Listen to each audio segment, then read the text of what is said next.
compositions. हमारी हर संघी के पीए को हटवा दिया, पीए को हटवा दिया। जय श्री राम, जय श्री राम। भारत माता की ऊपर, जन आंदोलन की भूमि ऊपर इतिहास ने अंकित करवाने સમજવા માટે આપણા નાયબ મુખ્યમંત્રી હર્ષભાઈ સંઘવી ઉપસ્થિત છે, તેમનું સ્વાગત છે। હું મહામંત્રી શ્રીઓને વિનંતી કરીશ કે હર્ષભાઈ સંઘવીનું સ્વાગત કરે। આ પ્રસંગે પૂર્વ ધારાસભ્ય ભૂષણભાઈ ભટ્ટ की भारत माता की जय जय श्री राम। आज स्थानिक स्वराज्य 2026 की चूंटणी निमित्ते आ विकास संकल्प सभा में अपनी सौनी वच्चे उपस्थित भारतीय जनता पार्टी कर्णावती महानगरना आदरणीय प्रमुख श्री प्रेरक भाई शाह, श्री धर्मेंद्र भाई शाह, श्री भूषण भाई, श्री जतिन भाई, पंकज भाई, परेश भाई, श्वेतल भाई, श्वेतल बेन हमारे, हेतल बेन नायक, भावना बेन, निकी बेन मोदी, जयश्री बेन, मयूर भाई, श्री कृष्णवदन भाई, राकेश भाई, जयेश भाई, हमारा काकू भाई અને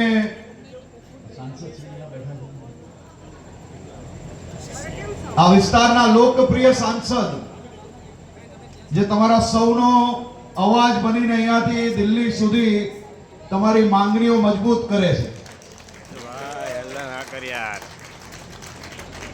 બધા એક સાથે આ અવાજ ચારે ખૂણાઓમાં જ્યાં જ્યાં પહોંચવો જોઈએ ત્યાં પહોંચાડવાની જવાબદારી કોની છે? કોની છે? તો બધા એક સાથે ભારત માતા की, ભારત માતા की।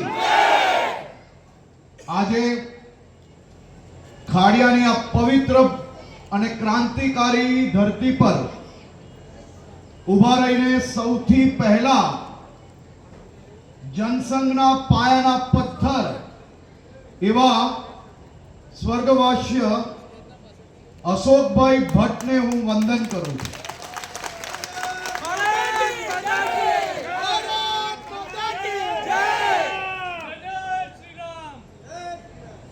મારું સૌભાગ્ય નતું કે મને અશોકભાઈ ભટ્ટ જોડે કામ કરવાનો અવસર મળે, પણ મને હું ખૂબ નાની ઉંમરે યુવા મોરચાના સમયે એમને સિવિલ હોસ્પિટલ સુરત ખાતે પહેલી વાર મળેલો હતો જ્યારે હેલ્થ મિનિસ્ટર તરીકે સુરત સિવિલ હોસ્પિટલ આવ્યા હતા।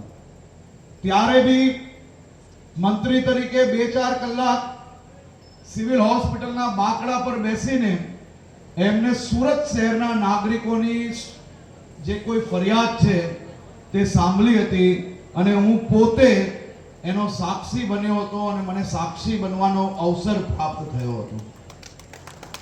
પણ વર્ષો વર્ષથી અમદાવાદ હોય કે પછી રાજ્યના બીજા અનેક સિનિયર નેતાઓ પાસેથી મને અશોકભાઈ ભટ્ટ માટે અને એમની લોકો જોડેના જે સંપર્ક અને લોકોના કામમાં સૌથી પહેલા જઈને ઊભું રહેવાની જે ટેવ હતી તે વિષય પર અનેક વિષયો પર મને જાણકારી અલગ અલગ અમારા સિનિયર નેતાઓ પાસે જ્યારે વાતચીત કરતા હોઈએ ત્યારે મળી છે।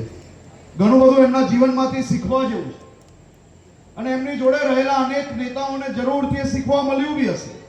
આ ખાડિયા એ જનસંઘની ભૂમિ છે।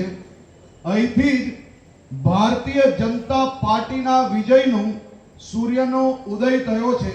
એ ખાડિયાની ભૂમિ પર આજે અહીં પધારેલા સૌ લોકોને બે હાથ જોડીને વંદન કરું છું। એમ કહેવાય છે કે ખાડિયાની નાની નાની પોલો, આ સાંકડી ગલીઓ કે પછી પૌરાણિક મંદિરો, આ બધા જ વિષયોનું રક્ષણ અગર કોઈ કર્યું હોય તો એ માત્ર ને માત્ર ભારતીય જનતા પાર્ટીના કાર્યકર્તાઓ અને ભારતીય જનતા પાર્ટીની સરકાર દ્વારા કરવામાં આવ્યું. આ ભારતીય જનતા પાર્ટીની સરકાર જ્યાર સુધી નથી આવી, આ ભયના માહોલમાં આ વિસ્તારના નાગરિકોએ જીવવું પડ્યું હતું કે નહીં? મારી ઉંમરના આ સૌ યુવાનોને કદાચ એ અંદાજો નહીં હશે કે એમના માતા પિતા, દાદા દાદી, સગા સંબંધીઓ આ વિસ્તારમાં કઈ પરિસ્થિતિએ એમનું જીવન ગુજાર્યું હતું. આ તો ભલું કરો કે આપણી ભારતીય જનતા પાર્ટીની સરકાર આવી અને તમામ નાગરિકો ગર્વભેર આપણા મંદિરો હોય કે સાંકડી ગલીઓ હોય કે પોલ હોય, આ બધાનું રક્ષણ કરવાનું કામ અગર કોઈ કર્યું હોય ને તો એ ભારતીય જનતા પાર્ટી, ભારતીય જનતા પાર્ટી અને ભારતીય જનતા પાર્ટી. આ વિસ્તારના વડીલો અહીંયા બેઠા છે. આ વડીલો ખૂબ સારી રીતે જાણે છે કે કેવલ માત્ર ભયનો માહોલમાં જીવવું પડ્યું એટલું નહીં, પરંતુ સાંજ પડે ને અને અંધારું થતા પહેલા ઘરની દીકરીઓને ઘરમાં લઈ આવતા હતા. ઘરની દીકરીઓને ઘરમાંથી અંધારા થયા પછી બહાર નહીં જવા લેવામાં આવતી હતી. કેમ?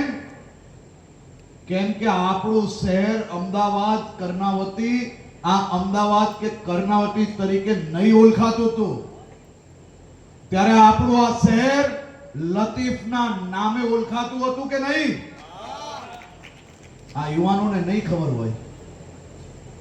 અને મારા વડીલો, તમારી જવાબદારી છે કે આવનારી પેઢીઓને આપણે કઈ પરિસ્થિતિમાં અહીંયા જીવન ગુજાર્યું છે અને કેવી પરિસ્થિતિમાં કેવો સામનો આપણે કરવો પડ્યો છે તે તમારે આવનારી પેઢીને કહેવું જોઈએ. જેમ તમે તમારી મૂડી ક્યાં ક્યાં મૂકી છે ને તે કહીએ છે કે નહીં આપણા દીકરાઓને? કેવો છો કે નહીં? તો પછી આપણે કઈ પરિસ્થિતિમાં આ કોંગ્રેસિયાઓએ આપણા શહેરની હાલત કરેલી એ યુવાન મિત્રોને કહેવું પડે કે ના કહેવું પડે? પાક્કું? તો કહેશો ખરી? મારી માતાઓ, આ આપણા ગુજરાતમાં જ્યાર સુધી કોંગ્રેસનું રાજ હતું, ગામડાઓમાં વીજળી નસીબે થઈ હતી.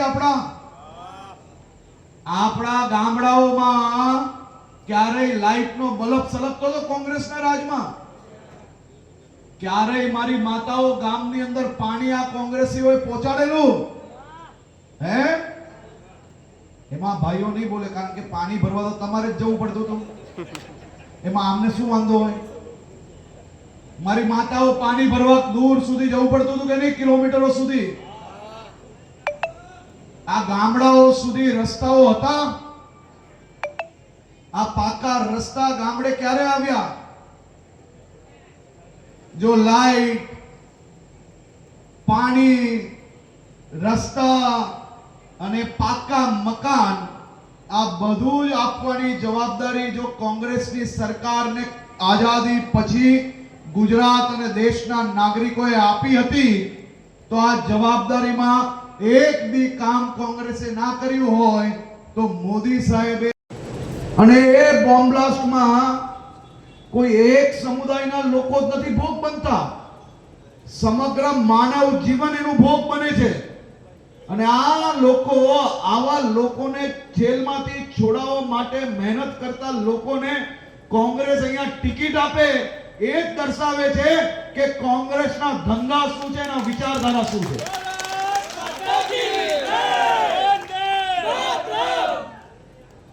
આવા લોકોને જો સીધા કરવા હોય ને તો આ વોર્ડની સ્થિતિ તમે જાણો છો. આ વિસ્તાર, આ બૂથો, એ બૂથમાં એક વોટનું નુકસાન બી આપણે પોસાય નહીં ભાઈ. જો એક વોટનું બી નુકસાન થાય ને અને ભૂલચૂકમાં બી એક આવો મૂર્તિઓ જો ઘૂસી ગયો ને તો આખી રાત નવરાત્રી મારે તમને રમાડવી હશે ને તો એ વિસ્તારમાં આવીને બેસીને બંધ કરાવવાનો પ્રયત્ન કરશે ને મારે ગાંધીનગરથી આવીને દરરોજ એ લોકો જોડે લડવું પડશે. એના બદલે તમારી જે જવાબદારી છે તમે સૌ લોકો સાથે મળીને નિભાવો, તેવી જ હું આજે વિનંતી કરવા અહીંયા આવ્યો છું. અને મને વિશ્વાસ છે કે આપણે સૌ લોકો સાથે મળીને આ વિસ્તારના વિકાસના કામોને આગળ વધારવા માટે મજબૂતાઈથી કામ કરીશું. મજબૂતાઈથી 26 તારીખે એક બી ઘરનો એક બી મત એ આપણે ચૂકશો નહીં અને ભારતીય જનતા પાર્ટીના અમારા બધા જ ઉમેદવારોને ઐતિહાસિક વિજય અપાવવાનું કામ કરશો. હું તમારા સૌ વતી આખી ભારતીય જનતા પાર્ટીની ટીમને અભિનંદન આપું છું. તમને અંદાજો નહીં હશે કે અમારી આ ટીમ જ્યારે ગાંધીનગર આવે ને તો એક જ વાત કહે છે કે આયા હું તો कुछ लेके जाऊंगा. कुछ लेके जाऊंगा તો કોના માટે? અહીં બેઠેલા સૌ નાગરિકો માટે નાની મોટી સુવિધાઓ એમના માટે લઈને જાય અને તમને સૌને વધુમાં વધુ સુવિધાઓ આપવાનો જે પ્રયત્ન કરે છે એવી આખી ભારતીય જનતા પાર્ટીની ટીમને તમારા સૌ વતી હું આજથી જ અભિનંદન આપું છું, એમનો આભાર માનું છું.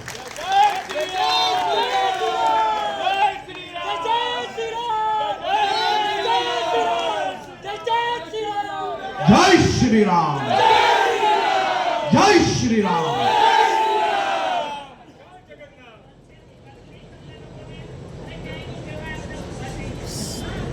હવે આ વહેલી સવારે જાગીને આ કોંગ્રેસીઓને અને આપિયાઓને પેટમાં કેમ દુખે છે? દરરોજ વહેલી સવારે ઉઠીને એમને આ બુલડોઝરનો દર બહુ સતાવે છે. એક દિવસ વિધાનસભામાં આ જ ગેંગનો એક ટોળકીનો વ્યક્તિ ઉભો થઈને કહે છે કે આવું થોડું ચાલે, ગમે ત્યાં બુલડોઝર પહોંચી જાય અને આ જગ્યાઓ સાફ કરી નાખે. ત્યારે મારે ઊભું થઈને કેવું પડ્યું કે મારા રાજ્યના નાગરિકોના હિતમાં સુરક્ષિત રખાયેલી જગ્યાઓ, જે રાજ્યના નાગરિકોના હિતમાં કાલે ઉઠીને કાંઈક હોસ્પિટલ બનાવવાની હોય, ક્યાંક સ્કૂલ બનાવવાની હોય, ક્યાંક બીજી સુવિધાઓ ઊભી કરવાની હોય, આ બધી સુવિધાઓ માટે આરક્ષિત રખાયેલી જગ્યાઓ પર કોઈ ગુંડો, કોઈ લુખ્ખો, કોઈ ટપોરી આ જગ્યાઓ પર કબજો કરીને જો કોઈ બી પ્રકારે આલિશાન મહેલો બનાવશે, ચાહે ભગવાન દ્વારકાધીશની નગરી દ્વારકા હોય, બેટ દ્વારકા હોય, હર્ષદ માતાની નગરી હોય, કચ્છની ભારત પાકિસ્તાનની સીમાવર્તી ગામો હોય, સોમનાથ દાદાની નગરી હોય કે પછી અમદાવાદ હોય કે રાજકોટ હોય કે સુરત હોય, આ ચારેય દિશાઓમાં હજારો હેક્ટર જગ્યા તમારા હિતની એ ફરી ખાલી કરાવીને ત્યાં સરકારી પ્રોજેક્ટ થકી મારા રાજ્યના નાગરિકોના હિતમાં સુવિધાઓ આપવાની કામની શરૂઆત થઈ ગઈ. આજે દાદાનું બુલડોઝર ધંધુકા પહોંચ્યું છે.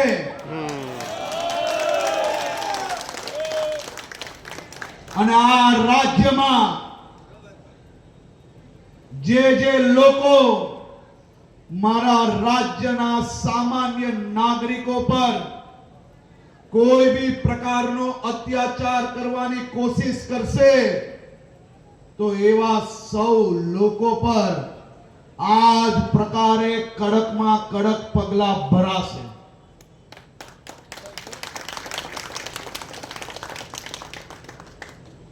ધંધુકામાં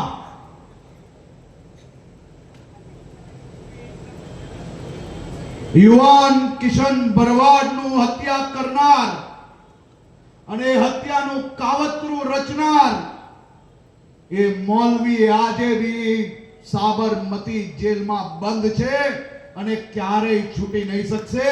એ કેસ સરકાર ડે ટુ ડે ચલાવવા માટે બી અપીલ કરી છે અને કિશન ભરવાડને ન્યાય અપાવીને જ રહીશ. અને એને હત્યાનું કાવતરું રચનાર આ મૌલવીને આજ સુધી જામીન નસીબ નથી થવા લીધી. તે માટે આ રાજ્ય સરકાર દ્વારા કડકાઈથી કામગીરી લેવામાં આવે છે.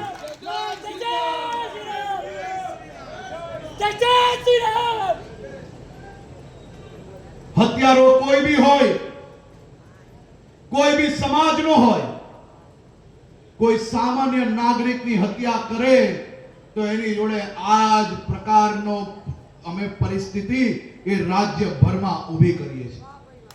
લુખ્ખા ટપોરીઓને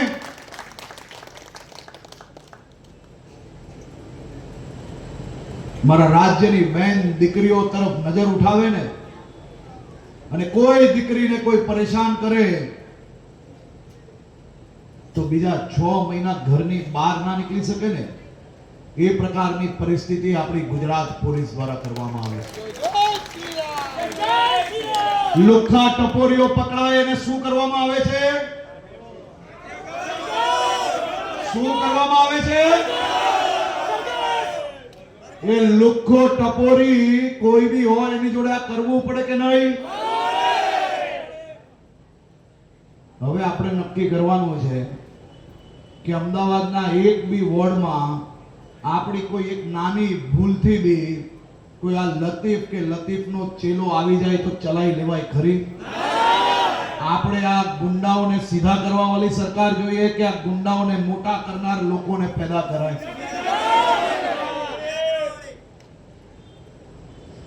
લતીફને સાચવનાર બીજું કોઈ નહીં, પરંતુ આ ખુલ્લા મંચથી કહું છું કે તે વખતની કોંગ્રેસ સરકાર જ હતી કે જેને લતીફને અમદાવાદ આખું સોંપી લીધું હતું. અને તમારું અમદાવાદ એ અમદાવાદ કે કર્ણાવતીના નામથી નહીં પરંતુ લતીફના નામથી આખા દેશમાં ઓળખાતું થઈ ગયું હતું. આવા એક લોકોને હિસાબ માંગજો. પોલમાં આવે તો ઘૂસવા નહીં લેતા અને આપણી પોલોના એક મત 26મી તારીખે એ ભારતીય જનતા પાર્ટીના પક્ષમાં પડે તે જ વિનંતી કરવામાં આવ્યો હતો. આપ સૌ લોકોનો ફરી એકવાર ખૂબ ખૂબ આભાર. નીકળવા પડતા કે નહીં? કોણ કોણ એવા વડીલો છે જેને બુલેટ પ્રૂફ વ્રતમાં ભગવાન જગન્નાથજીના દર્શન કર્યા છે? તમે કલ્પના કરો કે નગરના રાજાએ જો બુલેટ પ્રૂફ રથમાં બેસીને જો નગરચર્યા માટે નીકળવું પડે તો એ કોંગ્રેસીઓએ આ શહેરની આ રાજ્યની કેવી દશા કરી હશે કે ભગવાને પોતે બુલેટ પ્રૂફ રથમાં નીકળવું પડે. કયા પ્રકારની પરિસ્થિતિ આપણા અમદાવાદની, ખાડિયાની, આસપાસના વિસ્તારની આ કોંગ્રેસીઓએ ભેગા થઈને કરી હતી તમે વિચારો ખાલી. આ બધા જ લોકોને જવાબ આપવો પડે કે ના આપવો પડે? પાક્કું આપવો પડે. તો બધા એક સાથે જય જગન્નાથ, જય જગન્નાથ.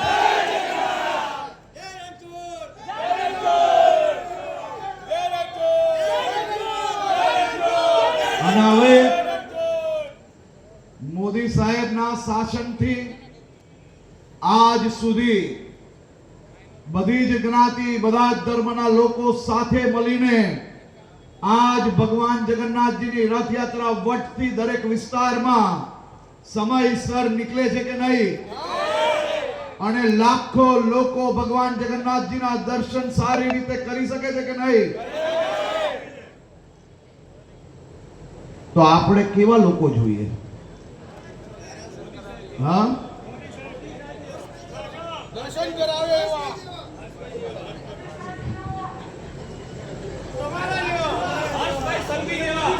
આપણે આપણા રાજ્યમાં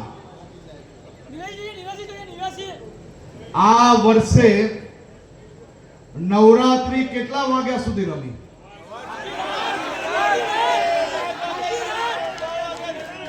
આખી રાત નવરાત્રી રમી? કોઈને બી નવરાત્રી બંધ કરાવવા માટે આવ્યા? ક્યારે એવી તમને કોઈ તકલીફ પડી? અને નવરાત્રી રમીને ઘરે પાછા આવતા ચારે તરફ આ દુકાન લારીઓ ખુલ્લી મળી. આપણે નાના માણસોનો વેપાર બી વધાર્યો. નવરાત્રી થકી એમના ઘરમાં દિવાળી બી લાવી અને મારા રાજ્યના પ્રત્યેક નાગરિકોને આખી રાત સુધી નવરાત્રી રમવાની વ્યવસ્થાઓ બી કરાવી. હવે તમે વિચારો કે આખી રાત નવરાત્રી રમવી છે, ભગવાન જગન્નાથજીની અદ્ભુત રથયાત્રા નીકળે ને દર્શન કરવા છે. આ બધી જ વ્યવસ્થાઓ એ ક્યારે સંભવ છે? આ ભારતીય જનતા પાર્ટીના શાસનમાં જ આ બધી જ વ્યવસ્થાઓ સંભવ છે કે નહીં? આખી રાત નવરાત્રી રમાડવાનું મેં મીડિયામાં ડિક્લેર કર્યું અને બીજા દિવસે આ ગુજરાતના તહેવારોના વિરોધીઓ હાઈકોર્ટમાં જઈને મારા નામની પીઆઈએલ કરી.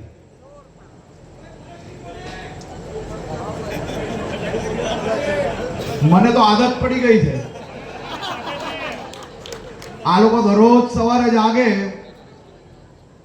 એટલે 1008 વાર મારું નામ ના લે ત્યાર તક એમને ઊંઘ આવે.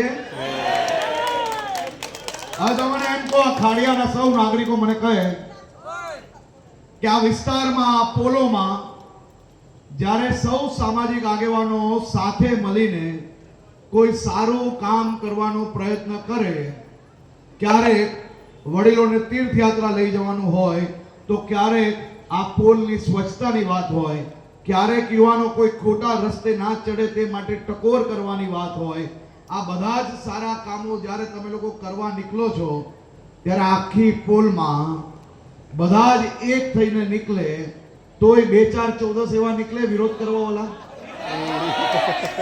નીકળે કે ના નીકળે? દરેક પોલમાં નીકળે કે નહીં? દરેક સમાજમાં નીકળે કે નહીં? દરેક પરિવારમાં બી એક બે આઈટમ આવી નીકળે કે નહીં?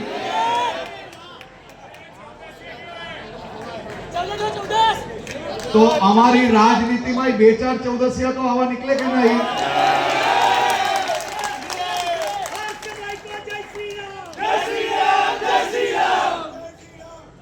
પણ આ 14 સીધા કરી નાખ્યા તમે. ચૂંટણી ચાલુ થાય તે પહેલા ગુજરાતના નાગરિકોએ એવી દશા કરી આ લોકોની કે 720 થી વધુ બેઠકોમાં તમારા સૌ લોકોની બિનહરીફ વિજેતાઓ થઈ ગઈ.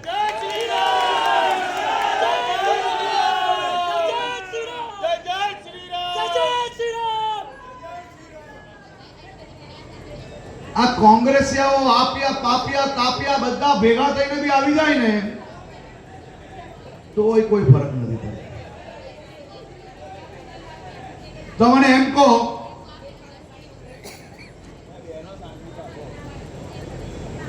આમાંથી કેટલા લોકો એવા છે કે જેને પોતાનું ઘર પોતે બનાવ્યું હોય કે બાપ દાદાએ બનાવ્યું હોય કે પોતાના ઘરમાં પોતે રહેતા હોય? એ બધા હાથ ઊંચો કરે.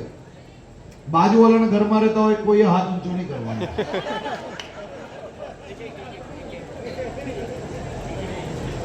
તમે બધાએ પોતાનું ઘર પોતે બનાવ્યું? 2, 5, 10 વર્ષે ક્યારેક કોઈના ઘરમાં નળ નથી બગડતો? બગડે છે. ક્યારેક 2, 5, 10 વર્ષે કલર જે કરાવ્યો હોય એ ઝાંકો થાય છે. ક્યારેક ટ્યુબલાઇટ બલ્બ બદલાવવો પડે છે. તો આ રોડ રસ્તા જે આપણે બનાવીએ તેને ક્યારે નાના મોટા ખાડા વરસાદમાં ના પડી શકે ભાઈ? પણ તમારો ફોન આવે એટલે ભૂષણભાઈ બહાર નીકળીને સીધા એ રોડનો ખાડો પુરાવા જાય અને પુરાઈને પાછો આવી જાય. એનથી વિશેષ કામ તમે મને કહો કે શું થઈ શકે?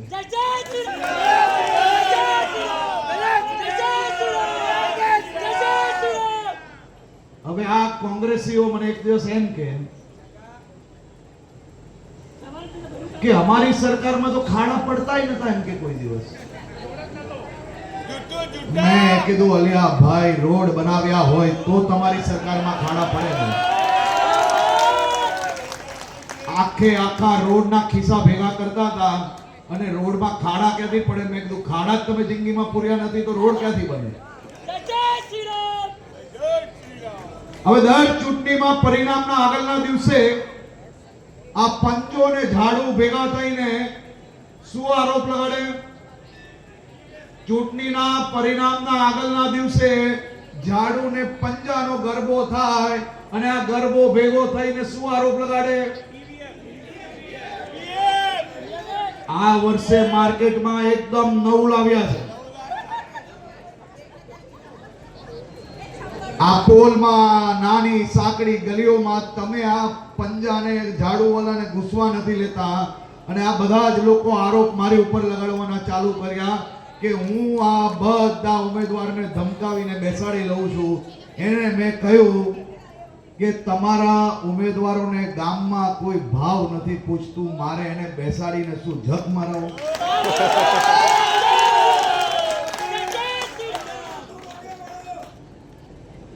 રૂપિયા આપો છો એમ કે. અલા ભાઈ, કોઈ એને ચા પીવડાવવા રેડી નથી, એની પાછળ રૂપિયા અમે ખર્ચીએ. સાચી વાત છે કે નહીં? હવે મૂર્તિયાઓ બી કેવા શોધે તો વિચારો કે આ જ વિસ્તારમાં તો આટલા વર્ષ સુધી આપના હકના જે આ બધી જ સુવિધાઓના રૂપિયા છે એ કોણ ચાઉ કરી ગયું?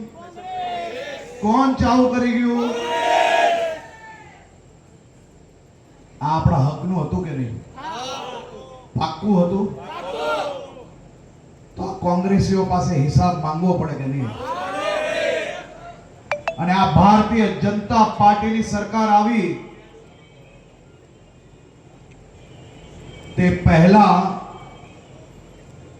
આ શહેરની આ રાજ્યની શું પરિસ્થિતિ હતી તેનો અંદાજો અહીંયા બેઠેલા મોટા ભાગના લોકોને હશે. કારણ કે તમે સૌ લોકો હંમેશા દુઃખ આ દર્દ સહન કર્યું છે, એના માટે તમને સૌથી વધારે અંદાજો હશે.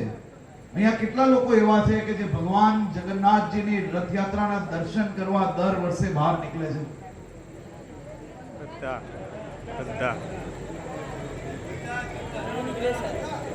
પાક્કું? હા, મને તો ખબર છે ને, હું તો રથયાત્રાની આગળ ચાલીને દર વર્ષે જાઉં.